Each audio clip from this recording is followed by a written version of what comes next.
Presente o número regimental das senhoras e senhores deputados e deputadas, sob a proteção de Deus, iniciamos nossos trabalhos. Essa presidência dispensa a leitura da ata da sessão anterior e recebe o expediente. Senhoras deputadas, senhores deputados, nos termos do artigo 100, inciso 1º do Regimento Interno, convoco Vossas Excelências para uma sessão extraordinária a realizar-se hoje, 10 minutos após o término da presente sessão, ou às 19 horas, caso a sessão não atinja seu tempo limite, com a finalidade de ser apreciada a seguinte ordem do dia. 1. Projeto de Lei 1095, de 2017, de autoria da nobre deputada Maria Lúcia Amari. 2. Projeto de Lei número 854, de 2019, de autoria da nobre deputada doutora Damares Moura. 3. Projeto de Lei 891, de 2019, de autoria da nobre deputada professora Bebel. Seguindo, aqui abrimos a lista de oradores inscritos para o pequeno expediente em 25/11/2020. Seguimos, então, a seguir. Deputado Douglas Garcia, deputado Ricardo Melão.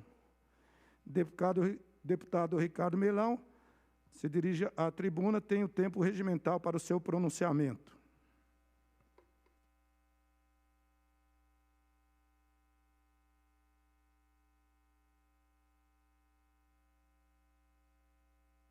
Muito obrigado, presidente. Boa tarde a todos. Boa tarde, senhores deputados, senhores assessores, nossos grandes policiais que fazem a segurança aqui da casa, sempre presentes também, e a todos que estão trabalhando aqui hoje. Continuando as visitas que tenho feito pelo nosso Estado, fiscalizando diversas obras, principalmente do governo do Estado de São Paulo, algumas paralisadas e outras completamente abandonadas. E hoje eu queria falar até de um pedido que eu recebi de alguns moradores da região do Brooklyn, porque lá se encontra um edifício, um prédio, na rua Nova York, à altura do número 800, um prédio que deve ter cerca de seguramente mais de 3.000 metros de área construída, numa área nobre da cidade. E esse prédio tem um histórico bastante interessante, porque ele abrigava a Procuradoria de Assistência Jurídica, isso na década de 90. Lá para 2010, tiveram a iniciativa de reformar esse prédio para adaptá-lo para receber a superintendência da Polícia Técnica Científica e também sediar a 4ª Companhia do 12º Batalhão da Polícia Militar, Major Meca. O que houve? Essa reforma se iniciou, era para ter fim em dezembro de 2012, só que ela não acabou. Lá para 2013, mais especificamente no dia 2 de janeiro de 2013, a obra foi posta como paralisada após a verificação de que a empresa havia abandonado o canteiro de obras sem aviso prévio. E aí faço questão de mencionar aqui o nome da empresa, a Anguera Engenharia e Construções, que não entregou. Chegaram a colocar vidros novos, mas tanto o piso, a pintura e o piso não tinham sido concluídas. E desde lá, já se passaram 9 anos e praticamente 11 meses, o prédio está ali, ao relento. Eu não diria nem parada a reforma, ela está abandonada. Totalmente, completamente abandonada. E fica ali na região. Eu passei ali, fui anteontem no local, fiz filmagem, relatei o problema, expus nas minhas redes sociais. É um prédio, pela região, pela área construída, nós estimamos, é uma estimativa nossa, da nossa equipe, que ele deve valer cerca de 20 milhões de reais. Ou seja, um equipamento valiosíssimo que está parado, né, dinheiro do pagador de impostos, que tinha sido empenhado para se fazer uma reforma, cujo orçamento inicial naquela época, Major Meca, era de R$ 2.186.159,68, né? Chegaram a gastar nessa reforma R$ 787.453,17. Chegou a ser gasto, que representa 36% desta reforma. Ou seja, um dinheiro que foi gasto, está ali, né? Infelizmente, muita coisa deve ter sido deteriorada, deve ter sido desperdiçada ali. Aquele prédio está ali, simplesmente abandonado, crescendo mato ali na região. Inclusive, encontrei, né, no mesmo horário que fui lá, funcionários de um outro prédio particular carpindo o mato que estava crescendo ali, porque virou local de depósito irregular de entulho, de lixo.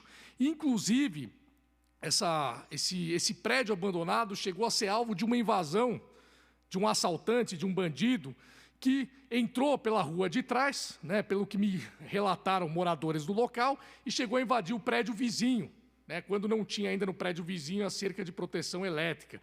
Ou seja, também gera insegurança na região.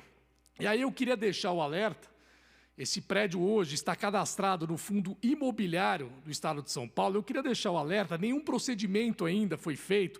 É um prédio que, se não vai ser utilizado, pelo valor que ele possui, ele poderia trazer recursos para áreas extremamente essenciais. A gente sabe o quanto está se precisando de dinheiro para as áreas essenciais, né? O governo veio aqui, trouxe um projeto, chorou aí miséria para todos nós, tem cobrado impostos de forma implacável, mesmo após todo o prejuízo que a população teve diante da pandemia que infelizmente ocorreu. E temos lá um prédio como esses, pronto para ser vendido, e até o momento não localizei nenhum procedimento licitatório, né, para realizar um leilão para que ele seja vendido ou reaproveitado para algum serviço essencial. Então, queria deixar aqui esse apelo ao governo do Estado de São Paulo para tomar providências. É recurso do pagador de impostos que está ali represado, sem utilização, e que é extremamente necessário em áreas essenciais como saúde, por exemplo, educação ou segurança pública. Então, fica aqui o meu pedido, o meu alerta, e queria avisar também que já enviei um requerimento de informações, foi publicado, inclusive, no Diário Oficial, justamente para a gente saber se existem mais edificações como essas do governo do Estado de São Paulo, que poderiam também ser leiloadas ou reaproveitadas para abrigar outros equipamentos públicos. E também pedir mais informações sobre esse edifício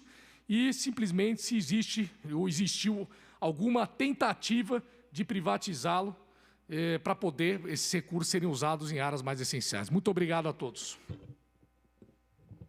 Seguindo a lista de oradores inscritos, vamos chamar aqui deputado delegado Olim, deputado Edmir Chedi, deputado Itamar Borges, deputada Carla Morando, deputado Carlos Gianazzi, deputado Jorge Wilson, xerife do consumidor, deputado Alex Madureira, deputado Daniel José, deputada Damares Moura, deputado Frederico Dávila, deputado Rodrigo Gambale, deputado Sargento Neri, deputado agente federal Danilo Balas, deputado Coronel de Chicauá, deputado Major Meca. Deputado Major Meca tem o tempo regulamentar para o seu pronunciamento à tribuna.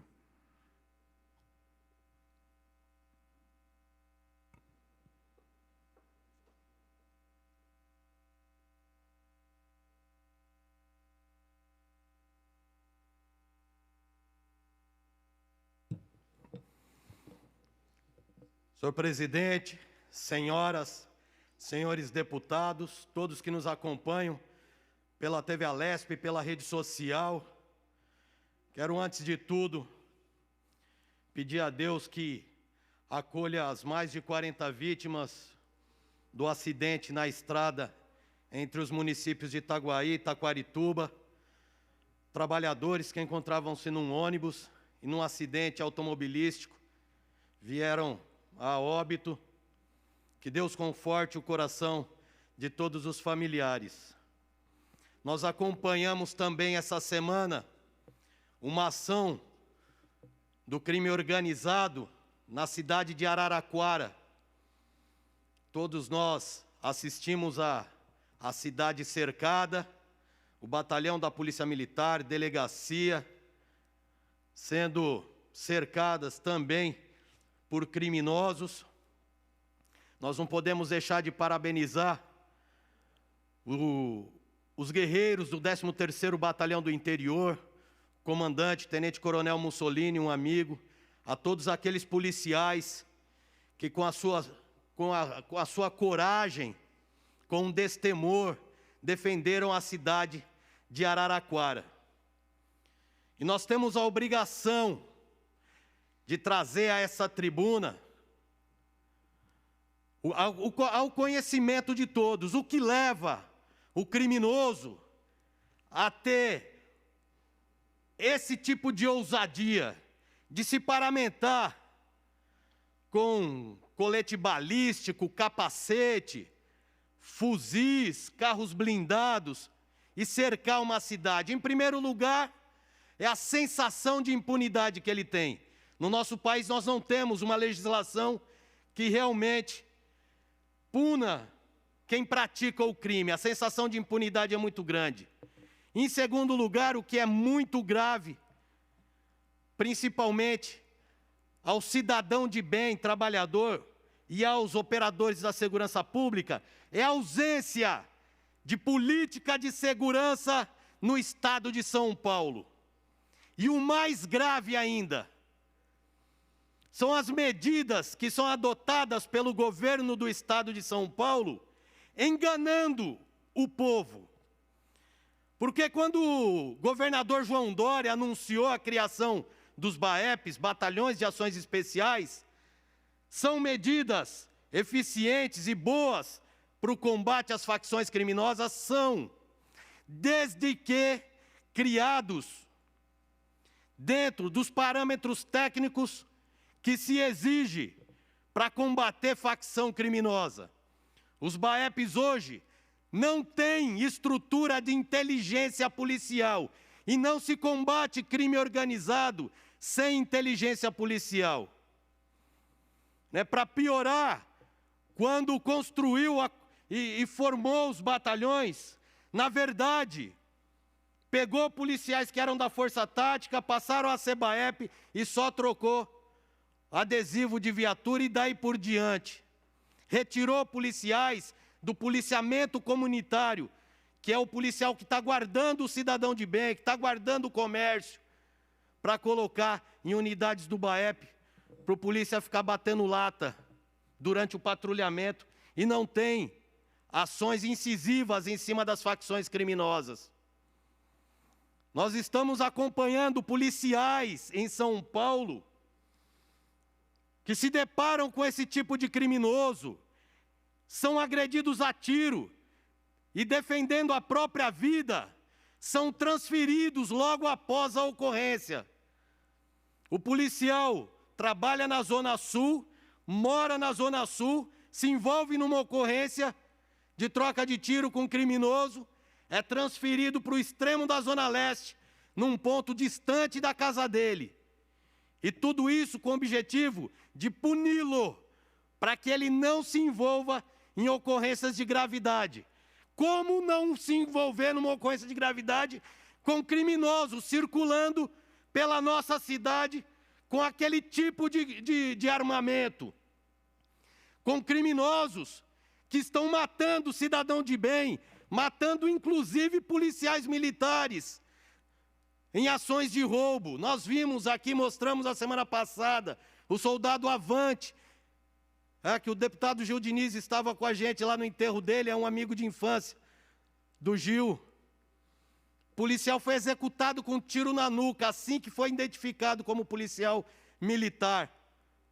Como punir esses policiais?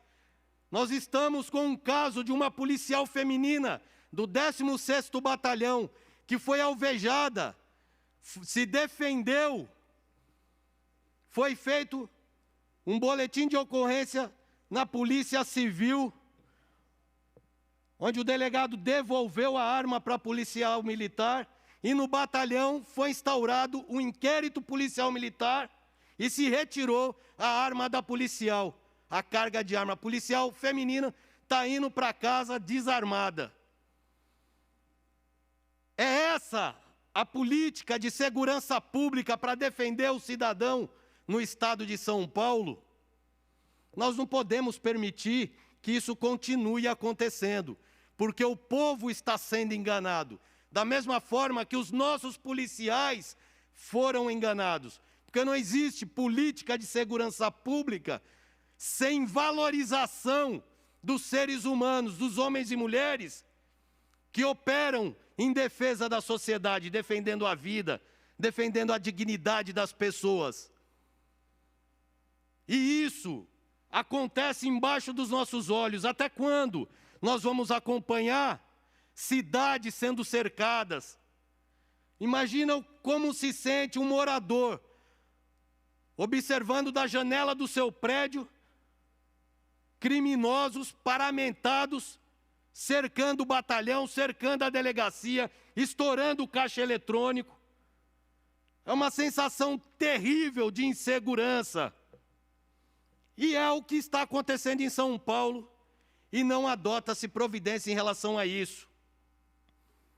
Na favela na comunidade do Paraisópolis, que agora chama comunidade, chama-se comunidade, mas é uma favela porque o governo não leva recursos para dentro da comunidade, é um emaranhado de moradias, uma em cima da outra, distante do que nós entendemos como dignidade, não tem educação, não tem infraestrutura, não tem saneamento básico, não tem esporte, não tem lazer.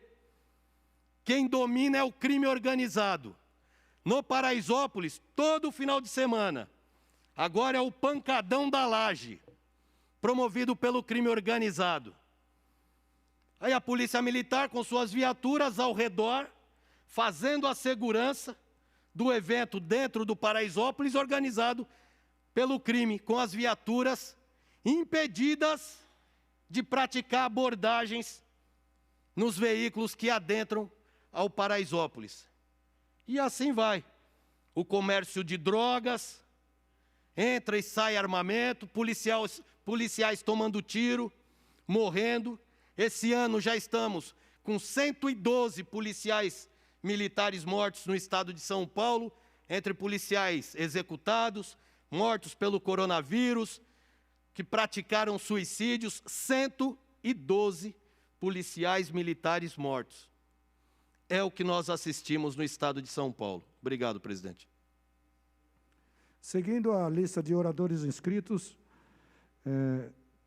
deputado Dr. Jorge do Carmo, deputado Sebastião Santos, deputado Coronel Telhada, deputado Caio França, deputado Carlos César, deputado Luiz Fernando, deputada Valéria Bolsonaro, deputado Marcos Damásio, deputado Ed Thomas, deputada Janaína Pascoal, deputada Janaína, como deputado Ed, pode ser? Deputado Ed Thomas tem o tempo regulamentar para fazer o seu pronunciamento. Nosso prefeito de Presidente Prudente, né? Capital do Velho Oeste, é isso? Deputado Ed Thomas, tá? Para o seu pronunciamento, nosso prefeito. Tá bom. Cumprimentar a todos e a todas. Agradecer a deputada Janaína, que já estava se dirigindo, né? Muito obrigado. Deputados e deputadas e cidadãos do Estado de São Paulo, trabalhadores e trabalhadoras da Assembleia Legislativa, isso não tem um caráter de despedida jamais, né? Pelo menos por esse momento, né? Eu cumprirei até dezembro a missão que foi me dada aqui por 4 vezes, e eu sou grato a Deus e às pessoas mais humildes e simples que me colocaram aqui, sempre numa votação muito distrital, porque é nesse projeto que eu acredito, distrital. com certeza, com maior representatividade e valorização dos parlamentares, né, desta casa e de outras casas de leis. Eu quero, primeiramente, fazer um agradecimento à grande presidente Prudente, foi assim que eu me referi durante todos os dias da campanha, porque Prudente é muito grande. Eu sei que no bolo orçamentário que começaremos a discutir, por mais que tenhamos lutado com representatividade, não só esse deputado, mas o deputado Bragato, o deputado Reinaldo, somos da mesma região, nós sempre trabalhamos para que essa região mais distante do Estado, 600 quilômetros, é de São Paulo, a Presidente Prudente, mas o Estado, na minha concepção, sempre foi que ele se inicia em Presidente Epitácio, em Rosana, Primavera, Panorama, Paulicéia, nas barrancas do Rio Paraná. Nós temos aí quase 100 quilômetros de Prudente até lá, e aí começa o Mato Grosso do Sul. E ali começa o Estado, como começa no Vale do Ribeira, da mesma forma. E essas duas pontas do Estado carecem de muitos investimentos, porque sempre foi chamado de os lugares, me custa muito falar a frase corredor da pobreza, eu nunca aceitei isso e jamais vou aceitar, porque a nossa pobreza lá sempre foi de investimentos. Não culpo esse governo, mas o ajuntamento de todos, para a minha região, que já produziu o melhor algodão, o melhor amendoim, o melhor tomate, a melhor carne, que produz muito álcool, mas muito açúcar, que é terra do shoyu exportado para todo este país, que é capital da batata doce, exportada com selo da Europa. Então, eu sempre procurei me manifestar aqui, enaltecendo e elevando o lugar que eu moro, né? Chamado muitas vezes de deputado caipira, e sou com muito, mas muito orgulho, apaixonado pela terra, pela agricultura familiar, sem nunca impedir e, pelo contrário, sempre auxiliar o agronegócio, que é o que sustenta realmente este país. E lá também, dentre esse país tão grande, Brasil do meu Deus, Presidente Prudente tem um agronegócio muito, mas muito forte, que faz parte do PIB desse país, das divisas desse país. Então, vocês podem imaginar o orgulho de poder ter sido eleito prefeito na minha cidade, que eu não nasci lá, mas recebeu meu pai e minha mãe para trabalhar no frigorífico Bordon, onde minha mãe é acidentada de trabalho, se locomove. Com muita dificuldade, um tombo que caiu na desossa. E a minha referência sempre foi eles, meu pai e minha mãe. Eu creio que deve ser a maior referência de qualquer filho. E o meu primeiro emprego em Prudente, aos 14 anos, né? Quando os jovens podiam trabalhar, hoje não pode mais, né? Infelizmente.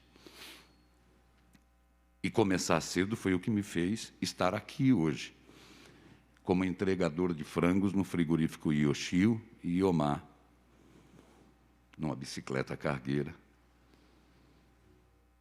Então, o resumo de tudo isso é que Deus existe e que a gente tem que fazer a parte da gente. E o que eu me comprometi com as pessoas da minha cidade é da minha coragem e, acima de tudo, da minha gentileza. Ainda deixo aqui um projeto muito simples, que foi a formação de uma frente parlamentar para cuidar de crianças especiais das nossas APAES. E um dos meus maiores projetos é construir em Prudente, também para servir a região, um centro de atendimento aos autistas. Porque política é para quem mais precisa. Crianças, idosos, doentes e, nesse instante, tantos desempregados. Eu sei que os quase 40 mil votos que eu recebi, com a diferença de mais de quase 20 mil votos do segundo colocado, entre 12 candidatos, foi tudo aquilo que eu semeei. E a minha semente sempre foi boa.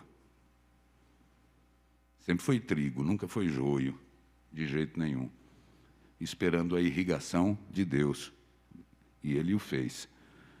Eu tenho muito orgulho de estar político. Apesar de tantas situações que todos nós aqui, os mais de 90, vivemos todos os dias. Eu sei da importância de cada parlamentar dentro dessa casa, na sua forma de atuar, de debater, de dialogar, de ter o embate, de acabar com mentiras, falando a verdade, de ter posições, e eu aprendi tanto. E foi o que me fez colocar com coragem e gentileza o meu nome para a minha cidade. E eu estou muito agradecido a isso. Muito, mas muito agradecido. Sei de todos os desafios, sei de todas as dificuldades, porque eu já venci muitas dificuldades. Porque a maioria dos que nos assistem, que nos acompanham e que votam em nós, quando eles nos colocam aqui, é para amenizar, pelo menos amenizar a dificuldade que eles estão vivendo. Quem mais precisa de política são os vulneráveis. O rico dificilmente se lembra de nós. E se lembra na hora de votar, não lembra depois também quem votou. Mas aqueles que mais precisam acreditam na gente. Eu gosto da rua, desde que quando fui vereador.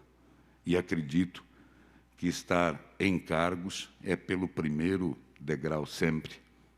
E isso me fez estar na Assembleia Legislativa.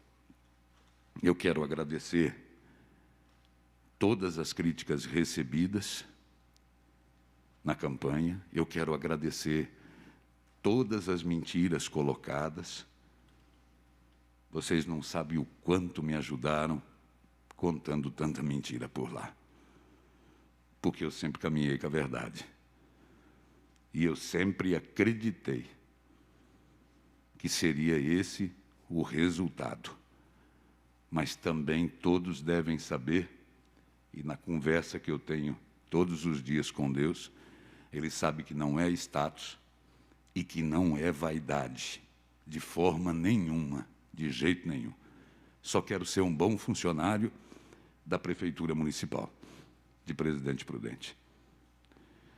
E encerro pedindo a ajuda de todos vocês, mas ao mesmo tempo agradecendo cada abraço, cada mensagem, cada vídeo que me mandaram, me incentivando, dando credibilidade àquilo que eu estava falando, seja no debate, na televisão, na rede social, nos meus programas. E em nenhum momento eu falei mal de sequer um daqueles que eram concorrentes. Eu não tive tempo para isso.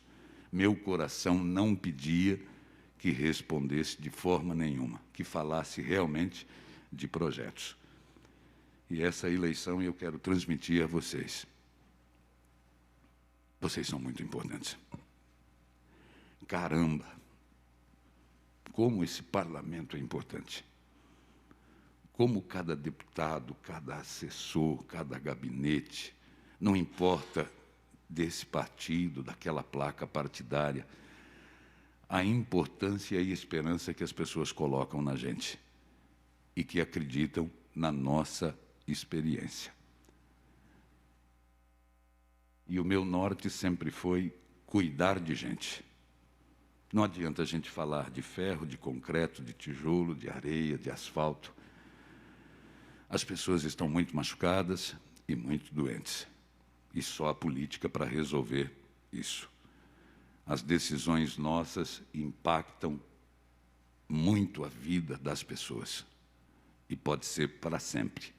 Então, que esse impacto seja de melhorar a vida das pessoas. Venho aqui, não é para me despedir, é para dizer obrigado a todos os deputados e deputadas. Muito obrigado pelo que me ensinaram, pelo aprendizado. Não termina aqui, aqui é o começo. É sempre um começo. Falam muito em recomeço, mas eu acredito sempre num começo. Minha gratidão a todos, desde quem cuida da nossa limpeza, do nosso café, aos assessores, aos funcionários públicos desta casa. Só gratidão. E não é porque ganhei, de forma nenhuma. É porque aqui, para sempre, vai ser o melhor lugar para transformar e melhorar a vida das pessoas. O parlamento. A maior representatividade de todas as pessoas. Fica aqui minha gratidão. Que Deus abençoe, presidente Prudente. E eu queria receber a visita de cada um de vocês. Eu vou explodir de alegria, pode ter certeza. E vou dizer, eu fui deputado junto com eles. Eu aprendi com todos eles. Muito obrigado pela tolerância, presidente. Um abraço. Vai nessa tua força, deputado, que Deus abençoe. Nós também somos gratos a Deus por ter você como parlamentar nesta casa. Seguindo a lista de oradores inscritos, deputada Janaína Pascoal. Deputada Janaína Pascoal tem o seu tempo regulamentar para o seu pronunciamento.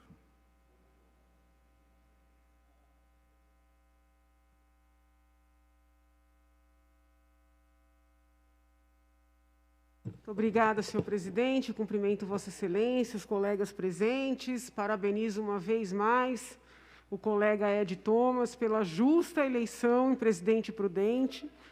Entendo que o povo de Prudente ganha muito com um prefeito que tenho certeza será tão sério, dedicado, comprometido, como vem sendo aqui com o mandato na Assembleia Legislativa.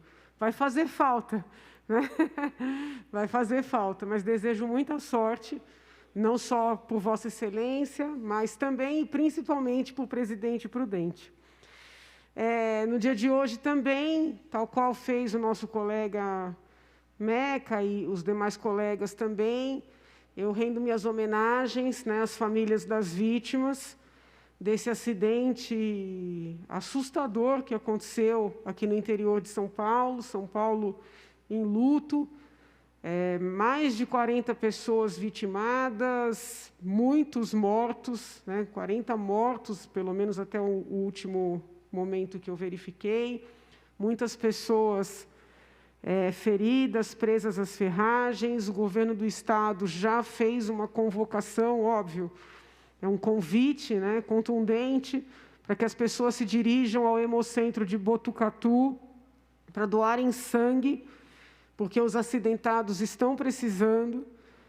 Depois eu vou até verificar se tem alguma possibilidade de nós doarmos, né, em outras cidades, talvez até na capital, para poder enviar essas bolsas para o socorro às vítimas, mas a convocação do governo do Estado foi para doação de sangue em Botucatu. Então, é muito importante que aquelas pessoas, ou que são doadoras, ou que, ainda não sendo, tenham condições físicas para tanto, que doem sangue para ajudar as equipes de saúde no resgate, no tratamento, nas cirurgias, na recuperação dessas vítimas. Realmente muito triste o que nós estamos vivenciando no dia de hoje. Na segunda-feira próxima, é nosso prazo limite para indicar o que recebe o nome de emendas impositivas. Muitas pessoas não entendem, porque dentro do parlamento, a palavra emendas, ela se refere a várias situações. Uma emenda de plenário, uma emenda de bancada, uma emenda aglutinativa. Sempre que eu apresento uma emenda dessas, eu procuro explicar para a população entender do que é que nós estamos falando. Segunda-feira é o prazo para indicação das emendas impositivas. Todo deputado estadual, no final do ano, tem direito a indicar 5.400.000, se não me engano, 16.000 reais em emendas. Existe uma previsão constitucional de que 50% dessas emendas devem ser destinadas à área de saúde e os outros 50% para as outras áreas. A minha interpretação pessoal, a condição de professora de Direito, é de que quando a Constituição fala de 50% para a saúde, está estabelecendo um mínimo.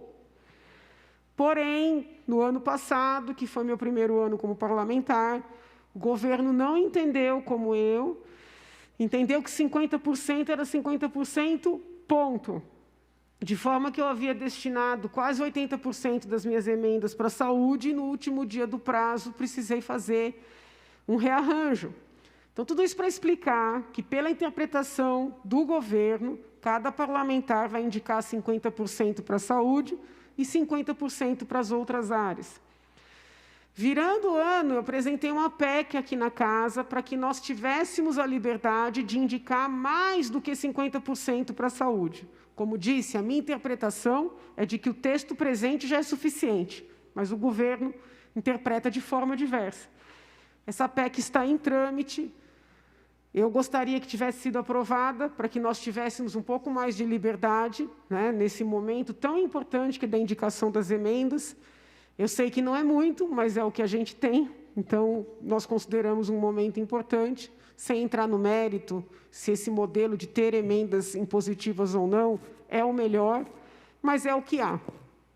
Então, eu até peço a Vossa Excelência um minuto a mais, só para complementar o raciocínio, presidente. O que eu gostaria aqui de deixar uma crítica, porque o sistema das emendas é muito burocrático, claro, com finalidade de controle, com finalidade de prestação de contas, de transparência, mas ele é tão burocrático que está dificultando, né? Primeiro, que as emendas indicadas no ano passado sejam pagas, e eu já percebi que vários colegas de várias bancadas, independentemente de ser base, oposição, independente, que é o que eu me considero, estão tendo dificuldades, colegas estão passando vergonha, porque as emendas que foram indicadas em novembro do ano passado ainda não foram liberadas. Na última reunião com o governador, o deputado Barros Munhoz levantou a questão, vários colegas corroboraram. Então, tem essa situação e nem acho que seja má vontade. É um sistema informatizado que está atrasando demais. Então, nós estamos vivenciando o seguinte impasse. Nós estamos fazendo as indicações sem que as emendas do ano passado tenham sido pagas. E isso gera uma dificuldade, porque eu, por exemplo, né, que tive a votação em várias cidades, eu tenho que fazer uma espécie de rodízio. Eu contemplei algumas cidades no ano passado, pretendo contemplar outras esse ano e assim sucessivamente. Só que as cidades que eu indiquei no ano passado ainda não receberam. Então, estou aqui expondo uma dificuldade, porque quem olha de fora acha que o deputado pode tudo, pode muito pouco, né? E no pouco que pode, ainda tem dificuldade para conseguir, né, que seja cumprido. E aí, ainda nessa toada de fazer uma crítica construtiva, tá? Não estou aqui brigando com ninguém, mas nesse sistema todo, no caso da saúde, nós podemos indicar emendas para custeio. O que é custeio? Para que o hospital sobreviva, comprar remédio, pagar pessoal, ou seja, para a movimentação do estabelecimento de saúde. No caso da assistência social, né, as orientações todas são no sentido de que nós não podemos indicar para custeio. Qual é o problema que nós estamos enfrentando? Vamos visitar uma entidade séria, puxa a ficha dos dirigentes, não tem nada que desabone. Eles não estão precisando de veículo, não precisam de reforma, não precisam de fogão, não precisam de geladeira. Precisam de dinheiro para comprar comida, para pagar o aluguel. Ou seja, custeio, vou fechar. E nós não podemos, por uma vedação, que eu não vislumbro como legal, ou seja, como da lei, mas burocrática. Então, fica aqui um convite a todos os colegas que concordam comigo, para que nós façamos um ofício conjunto solicitando mudança dessa política, se não para este ano, para o ano que vem, para que também as entidades sociais possam ser agraciadas com emendas impositivas para custeio. É isso, senhor presidente. Muito obrigada. Seguindo a lista de oradores inscritos, deputada Marta Costa, deputada Adriana Borgo, deputado Maurici, deputado Teonilo Barba, deputada professora Bebel, deputada Márcia Lia. Seguimos agora a lista suplementar. Deputado Delegado Olim, deputado Sebastião Santos, deputado Itamar Borges, deputado Sargento Neri, deputado Coronel Telhada. Deputado Coronel Telhada tem o seu tempo regulamentar para fazer seu pronunciamento.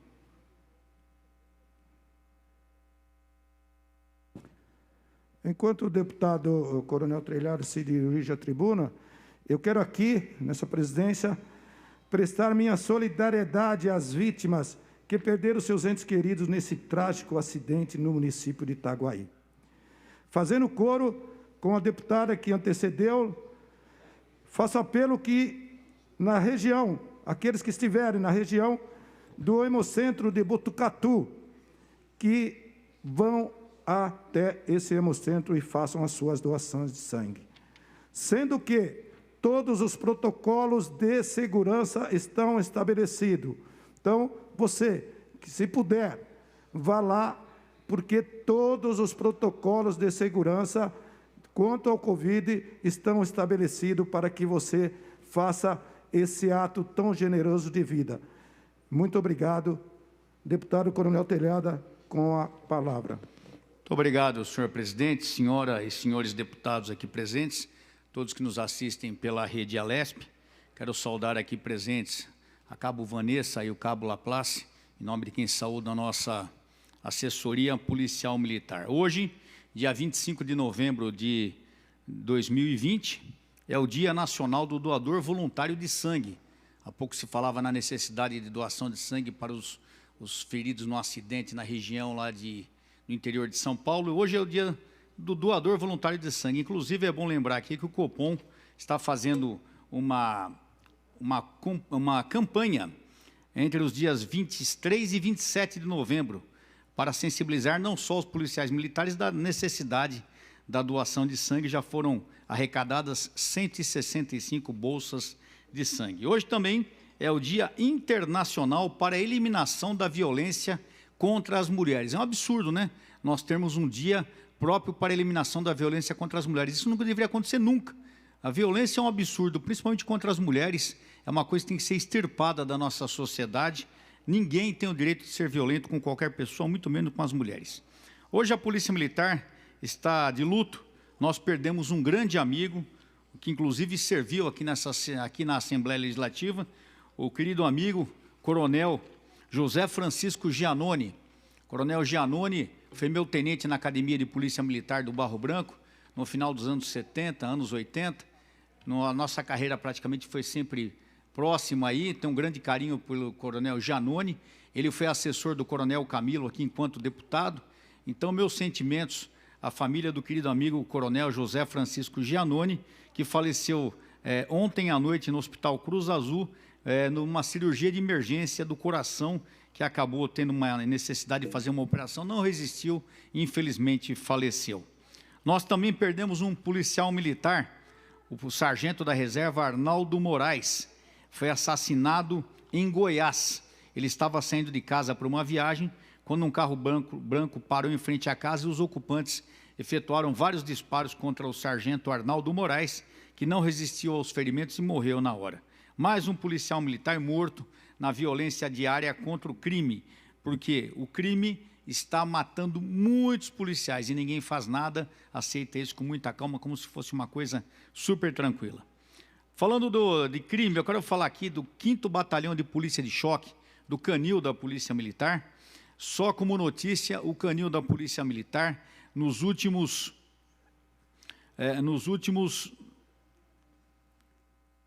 aqui fala, nos últimos meses, nos últimos 14 meses, foram apreendidas quase 3 toneladas de drogas pelo efetivo do 5º Batalhão de Choque, inclusive com os cães.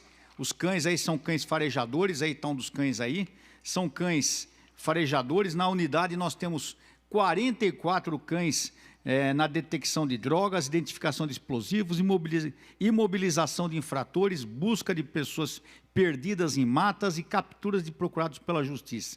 Então, parabéns ao 5º Batalhão de Choque, que nos últimos 14 meses já apreendeu mais de 2.900, 2 toneladas e 900 quilos de entorpecente através da ação desses cães. É um motivo de orgulho para toda a Polícia Militar. A Polícia Militar também participou, os policiais do 28º Batalhão, aqui na Zona Leste. Pode colocar a foto, Machado?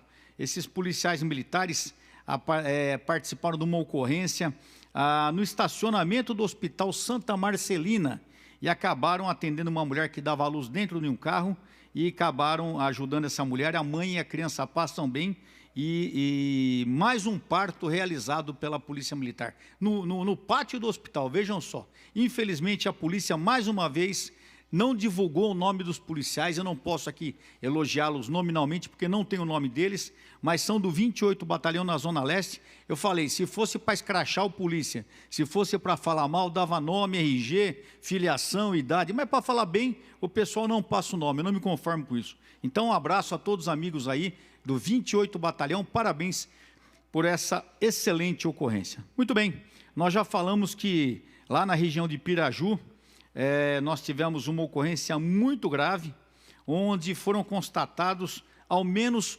41 mortes, vítimas de um acidente de trânsito entre um ônibus que se chocou com um caminhão e deixou muita gente ferida e 41 mortos. Dentro do ônibus nós tínhamos 53 pessoas que estavam a caminho de uma empresa têxtil, que estavam a caminho do trabalho. O acidente ocorreu no KM 172 da rodovia em Itaguaí. Um acidente gravíssimo, é uma coisa muito triste isso. Mais de 40 pessoas mortas, as outras feridas gravemente. E eu não sei se os amigos sabem, eu tenho uma lei aqui, um projeto de lei que foi aprovado, é o projeto de lei 556 de 2016, foi aprovado nessa casa, mas infelizmente foi vetado na época pelo governador Geraldo Alckmin, que era um projeto que determinava a instalação de câmeras de vídeo monitoramento em todos os transportes no estado de São Paulo, transportes rodoviários, transportes marítimos. E vejam bem, se houvesse essa lei, se essa lei estivesse em uso, com certeza hoje nós teríamos ao menos uma ideia do que aconteceu nesse acidente. Como é que vai ficar a família desses mortos? Quem vai cuidar da família desses mortos? Como é que ficará o seguro dessas famílias? Quem vai indenizar o que aconteceu? Foi culpa do motorista? Não foi, o motorista foi vítima também? Tudo isso agora vai ficar numa dúvida, porque só vai depender da palavra dos sobreviventes se eles conseguirem falar. No entanto, se a minha lei aprovada aqui tivesse sido sancionada pelo governador, hoje nós teríamos um material para estudar, até para se evitar futuros acidentes e até para poder garantir os direitos dessas pessoas que foram acidentadas. Mas, infelizmente, a lei foi vetada. Eu até solicito aqui que seja derrubado o veto dessa lei, porque não é a primeira vez que acontece esse tipo de acidente e nada é feito. É necessário, sim, um monitoramento nos transportes, não só para se precaverem acidentes, mas também para o abuso contra as mulheres, para se evitar roubo e identificar pessoas que pratiquem crime dentro dos transportes rodoviários, metroviários, transportes fluviais, enfim, todo tipo de transporte urbano que tenha qualquer problema. Se houver o vídeo monitoramento, com certeza seria muito mais fácil poder-se chegar a um resultado adequado para todo mundo. Muito obrigado, senhor presidente. Seguindo a lista de oradores inscritos, deputada Carla Morando, deputado Edmir Chedi, deputado Gil Diniz. Deputado Gil Diniz tem um tempo regulamentar para o seu pronunciamento.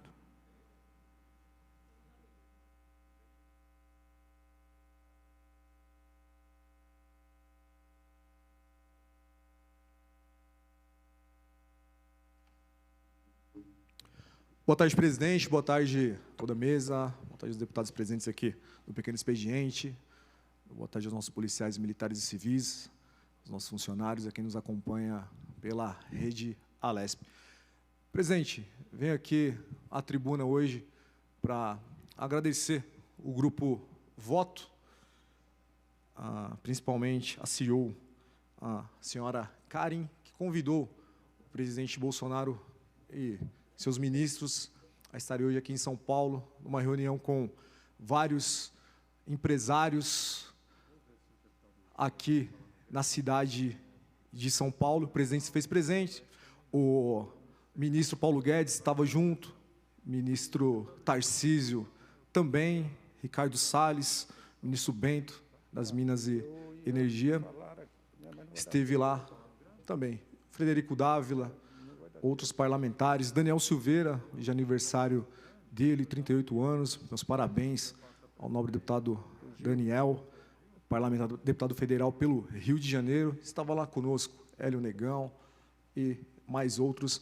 parlamentares. E por que eu digo isso, presidente? Porque é incrível o entusiasmo que, mesmo num momento de crise, como nós estamos vivendo, o entusiasmo que o setor produtivo nos traz. Já veem aí nos seus dados, acreditam que nós estamos saindo dessa curva de desemprego. Amanhã, o ministro Paulo Guedes diz que vai sair novos dados, a geração de emprego está voltando pelo terceiro mês consecutivo.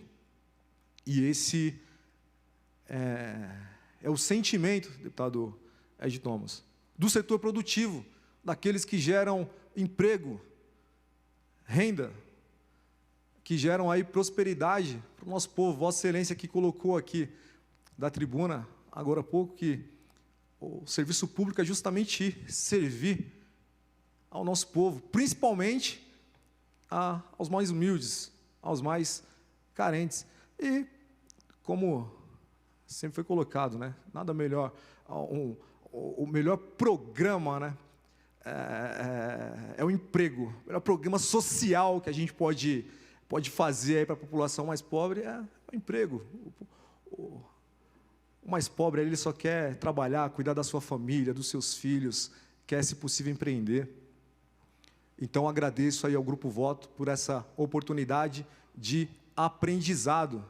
Estava lá o Carilli da Ferreiro também, junto conosco, o Garneiro, o senhor Mauro Garneiro, estava lá também, investidor, e todos ali colocaram as suas posições. O presidente também deu uma mensagem de incentivo ao empresariado, e ele acredita realmente nisso que ele coloca. O deputado Ed Thomas, que conheceu o presidente, esteve conosco lá no Vale do Ribeira, quando o presidente foi até lá. Dias atrás, cumprimentei o Ed aqui pelos corredores, dei os parabéns pela eleição ali em Prudente, né? Nós costumamos brincar, Ed, que Presidente Prudente é a capital do Velho Oeste paulista. E nós ficamos extremamente felizes com o teu sucesso lá e conte conosco. Sei que o presidente te ligou, te dando os parabéns, colocando aí à disposição, dentro da nossa possibilidade, o governo federal, para te ajudar nesse desafio que é governar uma cidade como Presidente Prudente. Eu tenho certeza que, além do presidente, que é um reforço de peso ali para o teu mandato em Prudente, você que sempre foi muito agradecido aí ao próprio presidente, ao governo em si. O presidente só tem ali o poder da caneta, mas a gente sabe que o governo é muito complexo. Mas sempre veio aqui na tribuna reconhecer o trabalho. Eu tenho certeza que essa parceria, governo federal contigo, lá à frente da Prefeitura de Presidente Prudente, vai ser muito bom, muito bom. Não é para a classe política, não. É para o povo. E pode contar com o nosso mandato, eu tenho certeza, com a maioria ou a unanimidade dos parlamentares aqui dessa casa que te conhece, sabe do trabalho sério que você faz.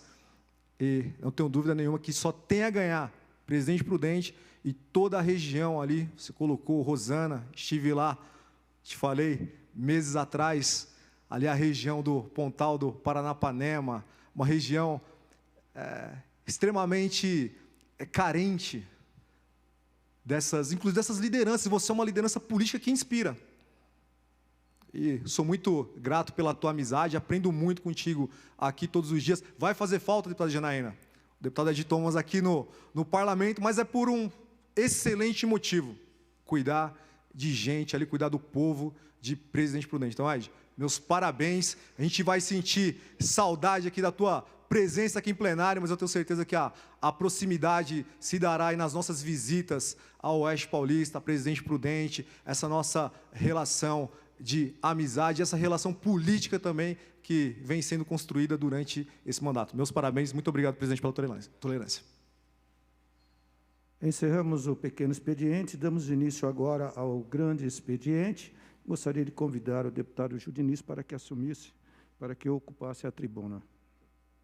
Você vai falar? Você quer falar logo? Eu vou. É que você está falando. Então eu vou. Deputado, ele vai falar. Convido o deputado, seguindo a lista dos oradores inscritos no grande expediente, deputado Gil Diniz dirige a tribuna para o seu tempo regulamentar, para o seu pronunciamento.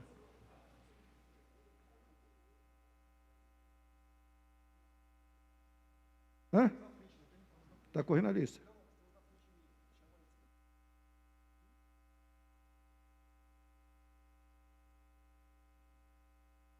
Deputada Adriana Borgo, deputada Adalberto Freitas, deputado delegado Olim, deputada Letícia Guiar, deputado Gil Diniz. Deputado Gil Diniz tem um tempo regulamentar para fazer o seu pronunciamento. Obrigado, presidente. Retorno aqui à tribuna para falar sobre projetos que nós vamos discutir aqui em plenário.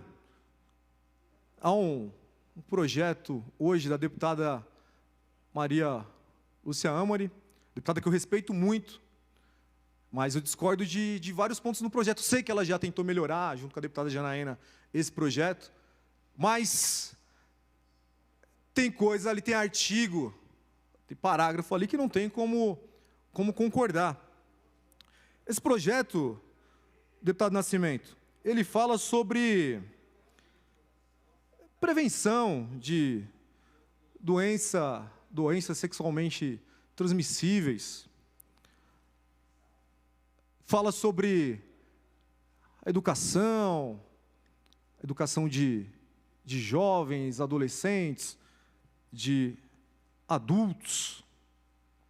A justificativa aqui, ela coloca mais ou menos dessa maneira: entre os jovens de 15 a 19 anos de idade, a taxa de incidência de HIV passou de 3,2 casos em 2006 para 3,9 casos em 2015, entre aqueles com 20 a 24 anos, de 14,1 para 19 por 100 mil habitantes. E continua colocando aqui: o cuidado à frente à epidemia de HIV/AIDS implica prevenir a infecção antes dela se instalar no organismo e tratar as pessoas já acometidas, sendo uma doença infecciosa que é perfeitamente exequível a sua definitiva eliminação, mesmo sem dispormos ainda de uma vacina eficaz. Continua aqui e finaliza: o relatório de monitoramento global da educação de 2016, publicado pela Unesco, diz que os programas escolares abrangentes sobre educação e sexualidade, que lidam com as relações de poder entre os gêneros, quintuplicam a probabilidade de reduzir as taxas de infecções sexualmente transmissíveis e de gravidez não planejada. Ora, disseram aqui que foi melhorado os itens aqui do projeto, mas tem coisa que a gente continua discordando. Determinado, se eu não me engano, o artigo 3º ali, o seu item 5, ele fala sobre preconceito de gênero, sobre diversidade, sobre racismo e uma série de outras coisas mais. Ora, o que isso tem a ver com prevenção a DST? O que isso tem a ver, meu Deus? Está aqui, ó.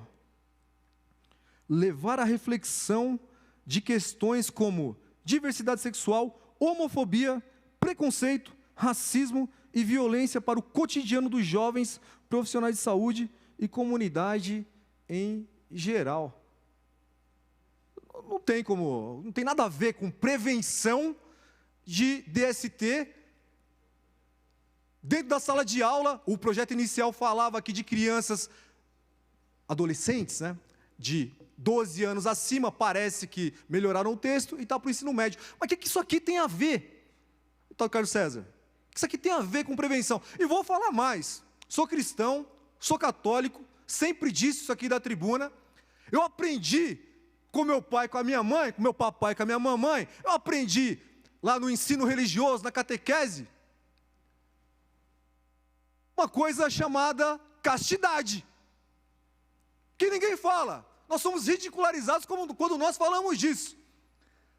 Você quer uma educação sexual sem falar em ser casto, em respeitar o marido, a esposa, o relacionamento. Ah, não, vamos distribuir preservativo na favela.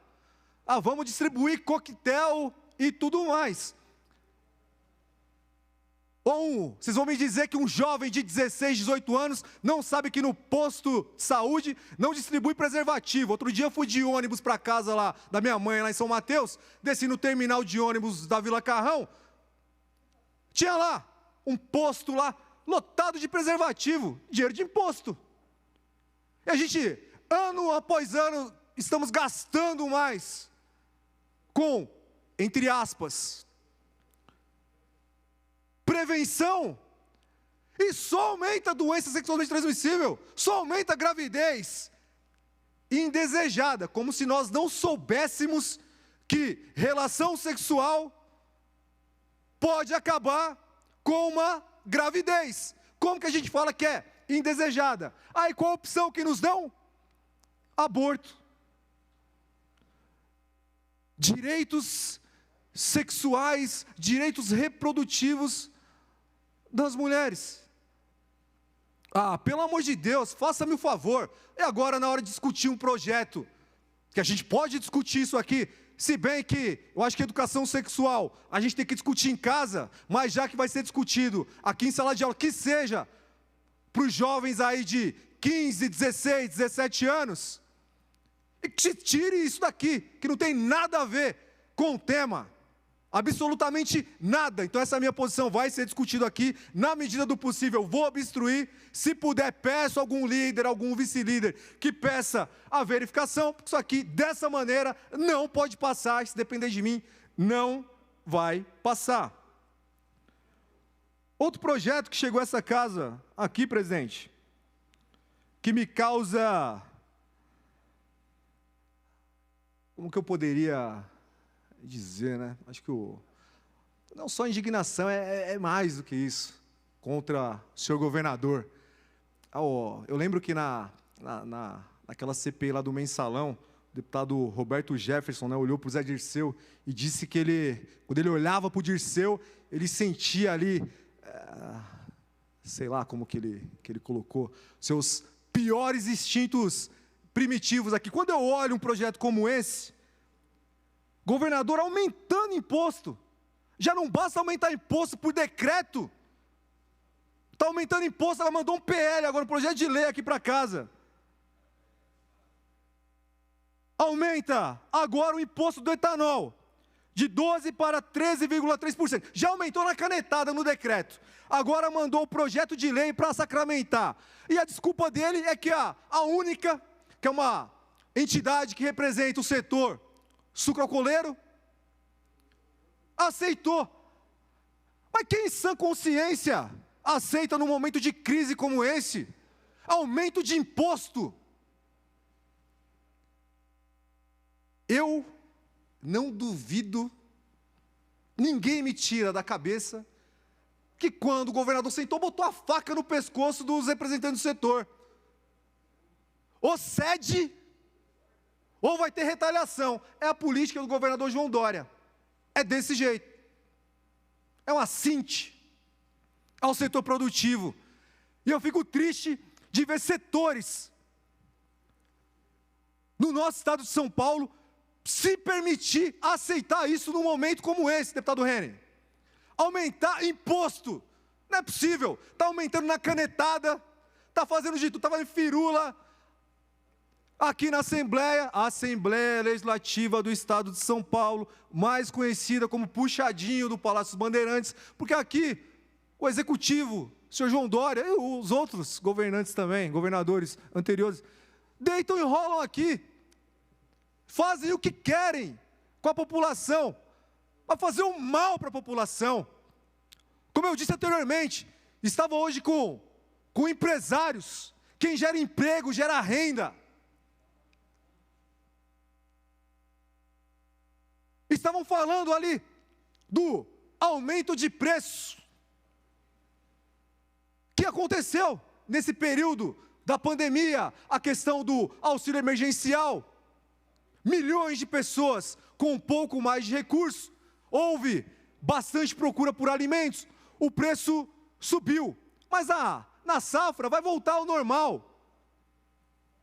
Só que o governo de São Paulo aumentando imposto, aumentando ICMS, aumentando IPVA,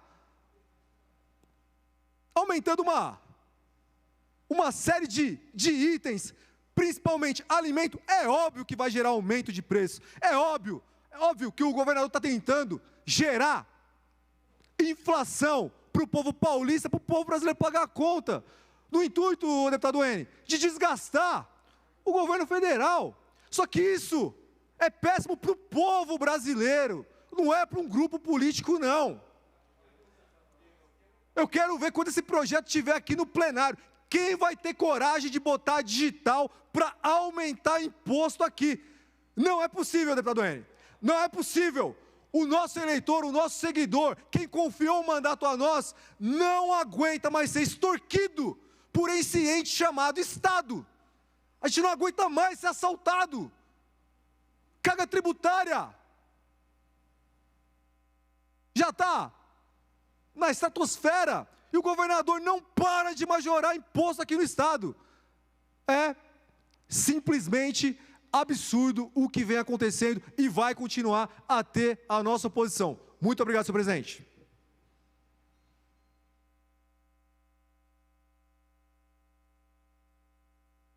Seguindo a lista de oradores inscritos, eu vou falar assim.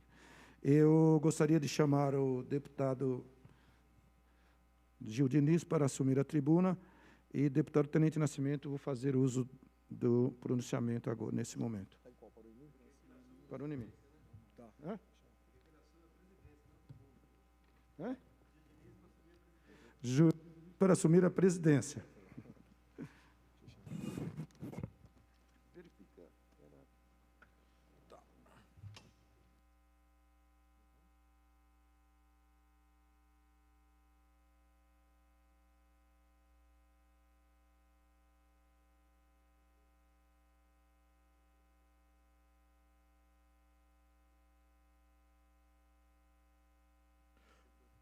Com a palavra, nobre deputado Damares Moura. Com a palavra, nobre deputado Tenente Nascimento. Vossa Excelência tem um tempo regimental de 10 minutos.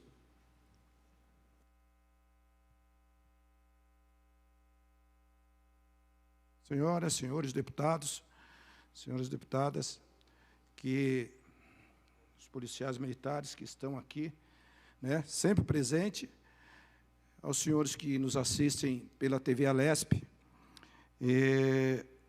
eu gostaria de, primeiramente, fazer um agradecimento e uma homenagem. Já foi colocado aqui, Coronel Giannone, eu não sei se tem condições de colocar novamente ele na tela. Não tem? Tá ok. Mas vamos lá.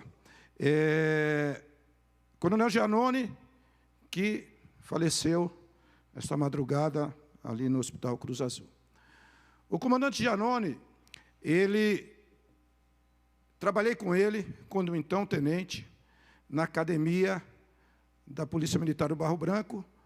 Servimos, principalmente, quando eu era deslocado para lá, da Escola Superior de Sargentos, era deslocado para a academia da Polícia Militar do Barro Branco, e lá ele tinha a coordenação para realizarmos os concursos para a Academia da Polícia Militar do Barro Branco, aonde ali ficávamos, às vezes, uma semana, duas, praticamente isolados, porque era o concurso que não poderia, totalmente sigilo. E algumas noites, nós tínhamos ali, não saímos, para o lanche, e o então tenente Giannone, aquele vozeirão, pode ficar aí que eu vou buscar, para vocês, para nós fazermos aqui o nosso jantar. E acompanhávamos nós diuturnamente, porque teria que ser incessante. Quando nós rodávamos, precisávamos lacrar, precisávamos fazer tudo em estrito cumprimento de sigilo.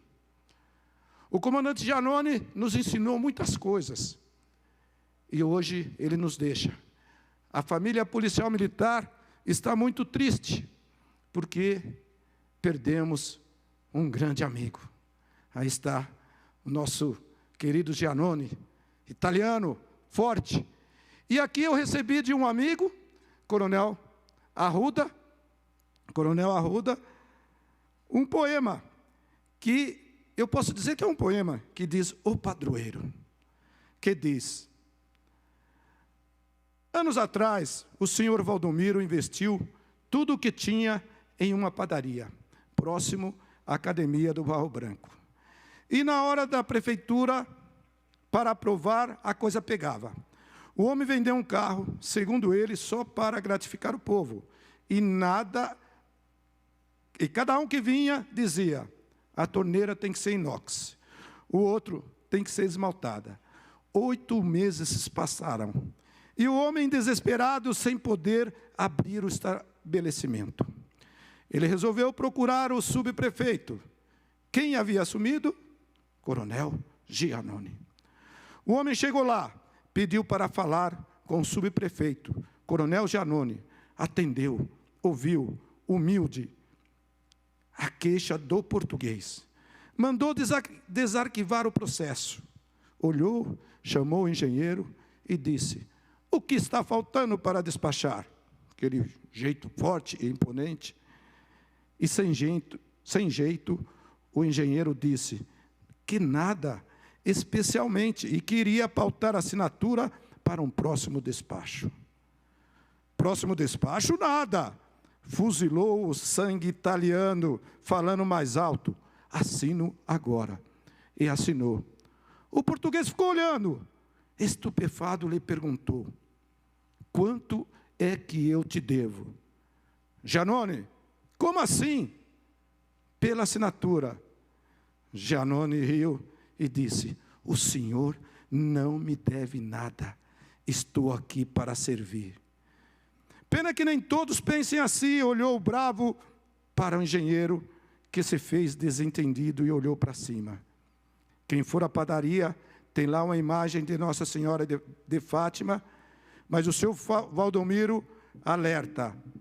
Seu Valdomiro alerta. Temos 2 padroeiros, a Nossa Senhora e o Coronel Giannone. Esse sim é o nosso amigo Coronel Giannone. Nossas homenagens, eu peço que as notas taquigráficas sejam enviadas ao Comando Geral e que se façam chegar, então, até o Coronel Giannone. E, dando prosseguimento ainda ao nosso pronunciamento nessa tribuna no dia de hoje, presidente, hoje, 25 de novembro, faltam exatamente um mês para 25 de dezembro, que é o Natal. Nós nunca enfrentamos, nesses 100 anos, uma situação tão difícil como foi o ano que passou. A não ser a Segunda Guerra Mundial, que foi lá mais para os lados da Europa. A humanidade toda sofreu. A humanidade toda sofrendo. Aeroporto, shoppings, escolas, igrejas, clubes, praias, tantas outras coisas fechadas. Sem falar, claro, no pior de tudo, as pessoas que têm levado, perdido e infectados por esse vírus. Famílias que perderam seus entes queridos. Eu, por exemplo, tive perdas na nossa família. E sei que milhares de vocês estão nos assistindo também. E alguns ainda infectados, lutando contra esse vírus. Embora tenhamos consciência que falta um mês, exatamente um mês para o Natal. Eu quero dizer a vocês, vamos nos reanimar. O Natal está próximo. Vamos reunir a família. Vamos acrescentar as nossas esperanças. Vamos falar com os amigos e dizer, essa pandemia vai passar. Natal, o tempo está chegando e nessa época, não é somente as árvores de Natal, os presentes, mas também aquilo que é de mais, que é de melhor em nossas vidas. É quando nós recebemos o abraço de alguém. É quando nós recebemos, olha só, o Natal está chegando. Mas o que é o Natal? Natal é o dia em que nasceu o Cristo ressurreto. É que nasceu o Salvador. É que renasceu as esperanças para a humanidade. Eu quero dizer a vocês que Cristo realmente nasceu, morreu e ressuscitou para nos dar a graça de viver em salvação. Eu digo a vocês, Cristo também foi vítima de perseguição, Cristo também foi vítima de traição, Cristo também passou por sofrimento lá na cruz do Calvário. Mas ele disse, Pai, se for possível, passe, mas se não for, pelo nascimento que lá está, por aqueles que lá está, eu estou aqui para servir a humanidade. Então, a vocês que estão nos assistindo, vamos tentar evitar as notícias ruins, como hoje nós tivemos uma notícia tão triste para o nosso estado e para aquelas famílias que perderam seus entes queridos em um acidente. Mas você, enquanto está em vida, procure sim, procure realmente aquele ânimo, olha para cima, agradeça a Deus. O Natal está chegando, comece agora a se preparar as reuniões familiares, juntamente, logicamente, com os protocolos estabelecidos durante a pandemia, e saber que a esperança, que nós temos um Deus forte, Pai maravilhoso, Conselheiro e Príncipe da paz. Que Deus abençoe a todos e que possamos sim comemorar o Natal e vencermos esta pandemia que hoje assola a humanidade. Deus abençoe a todos vocês. Muito obrigado, presidente. Obrigado, nobre deputado. É regimental. As nossas taquigráficas serão enviadas ao comando da Polícia Militar do Estado de São Paulo. Pela ordem, senhor presidente. Pela ordem, deputada. Gostaria de falar pelo artigo 82. É regimental. Vossa Excelência tem o tempo regimental. Obrigada.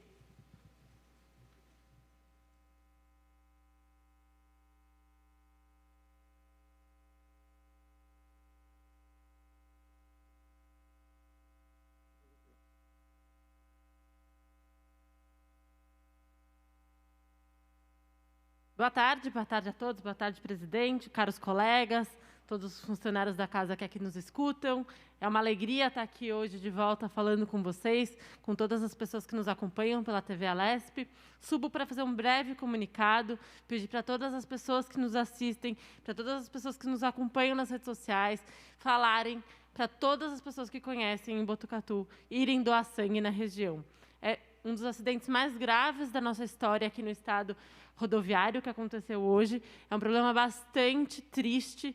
São dezenas de vidas que se perderam hoje e são várias pessoas necessitando de sangue no Hospital de Sangue da região. Se você puder, vá no Hospital de Sangue, faça uma doação, colabore nesse momento de tanta dor para tantas pessoas. Esse é um apelo simples, básico. Eu dou sangue todos os anos, desde a faculdade. Acho que é um gesto muito importante que a gente pode fazer agora para ajudar a vida de alguma pessoa na prática. Então, se você está assistindo a gente, converse com as pessoas, vá doar sangue. Isso é uma coisa que você pode fazer agora, no momento de emergência, de uma tragédia tão triste como esse acidente que a gente está vendo, mas pode fazer sempre. Os hospitais aqui de São Paulo estão com os estoques abaixo do nível crítico. Você pode doar sangue. Isso é uma medida constante de ajudar o próximo de uma forma muito simples, com grande impacto.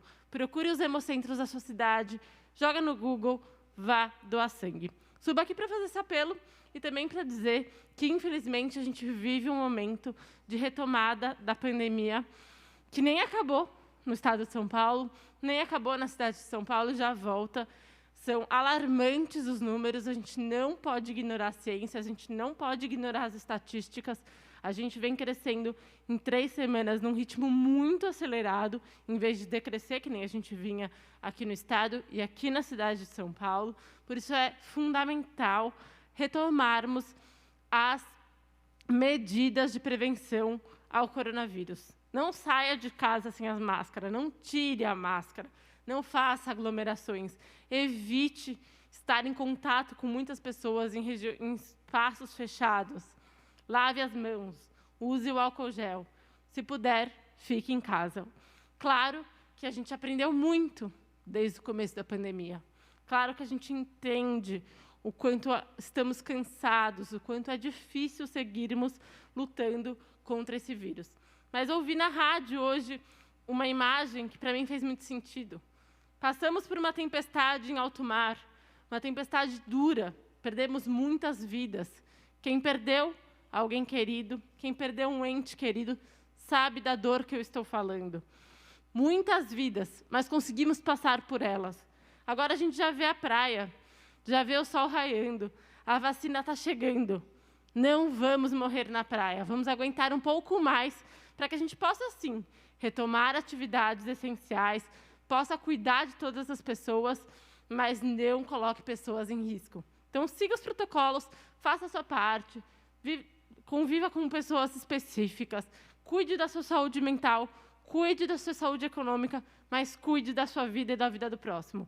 É o momento que a gente vê a Europa, a retomada do vírus foi muito mais rápida, a contaminação foi muito mais violenta, e a gente vê que a velocidade que está retomando aqui no Brasil segue essa mesma direção.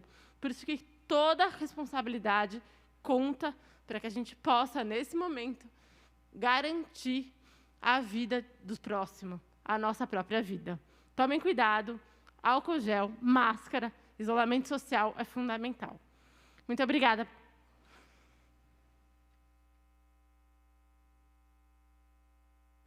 Obrigada, senhora deputada. Devemos observar essas... Pela ordem, presidente. Pela ordem, prossiga. Presidente, fazer uma breve comunicação. É regimental, prossiga. Presidente, venho aqui, dos microfones de à parte da Assembleia, repudiar a nota que o embaixador chinês fez contra o deputado federal Eduardo Bolsonaro. Lembrando quem é o deputado federal Eduardo Bolsonaro. O deputado mais votado da história da nossa República. 1.800.000 votos. Pouco mais, mas vamos arredondar. E o deputado colocou em suas redes sociais algumas notícias sobre a questão do 5G, que é uma questão também de segurança nacional. E se posicionou contrário, e nós estamos nos posicionando contrário ao 5G, a Huawei, 5G chinês. O deputado colocou ali na sua rede social a sua posição. Eu acredito, primeiro, ele como cidadão tem o direito de se manifestar, se expressar. Ele como deputado federal, mais ainda, porque representa, no mínimo, esses quase 2 milhões de votos. E olha a nota vergonhosa da embaixada chinesa.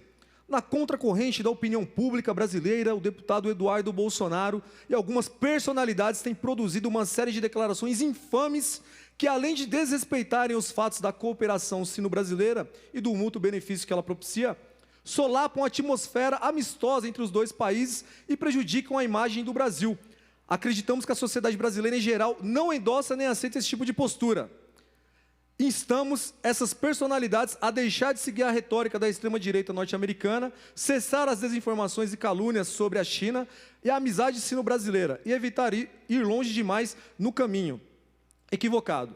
E finaliza, presidente, tendo em vista os interesses de ambos os povos e a tendência geral da parceria bilateral. Caso contrário, vão arcar com as consequências negativas, repito, caso contrário, vão arcar com as consequências negativas e carregar a responsabilidade histórica de perturbar a normalidade da parceria China-Brasil. Isso aqui é uma ameaça que o embaixador chinês está fazendo a um deputado federal eleito, porque nós sabemos que na China tem um partido único, Partido Comunista Chinês. Lá não tem democracia, eles não gozam de liberdade, a liberdade que aqui no país nós ainda temos, e nós vamos defender. Então, senhor embaixador, se o senhor não está acostumado à divergência, a um parlamento independente, ora, eu acho que é o costume chinês, o regime chinês que deve mudar. Nós aqui vivemos uma democracia, temos nossos problemas, temos, mas nós não queremos um modelo de ditadura comunista chinesa aqui no país, e não é o embaixador da China que deve dizer o que um parlamentar pode ou não falar ao seu público. Muito obrigado, senhor presidente. Pela ordem, presidente. Pela ordem. Deve comunicado. Para uma comunicação? Regimental. Eu preciso discordar do colega Gil, já que eu fiquei aqui para escutar, porque é muito me espanta a lógica de que se um parlamentar pode falar o que ele quiser, uma embaixada também deveria poder. Essa é uma lógica de liberdade que deveria acontecer em qualquer momento. Então, eu discordo da visão... Eu não entendo uma ameaça, assim como eu não entendo que o tweet do filho do presidente foi adequado. Mas, na verdade, me distraí, só queria pontuar esse ponto e pedir o levantamento da sessão, senhor presidente. Presidente, rapidamente, só para mandar as notas taquigráficas ao gabinete do deputado federal Eduardo Bolsonaro. Regimental, estaremos encaminhando as notas taquigráficas para o gabinete do deputado federal Eduardo Bolsonaro, nosso grande amigo. Regimental, havendo, então, acordo entre as lideranças, esta presidência, antes de dar por levantado os trabalhos, convoca Vossas Excelências para a sessão ordinária de amanhã, a hora regimental, com a mesma ordem do dia de hoje, lembrando-os ainda da sessão extraordinária a realizar-se hoje às 19 horas. Deus abençoe a todos. Está levantada a presente sessão.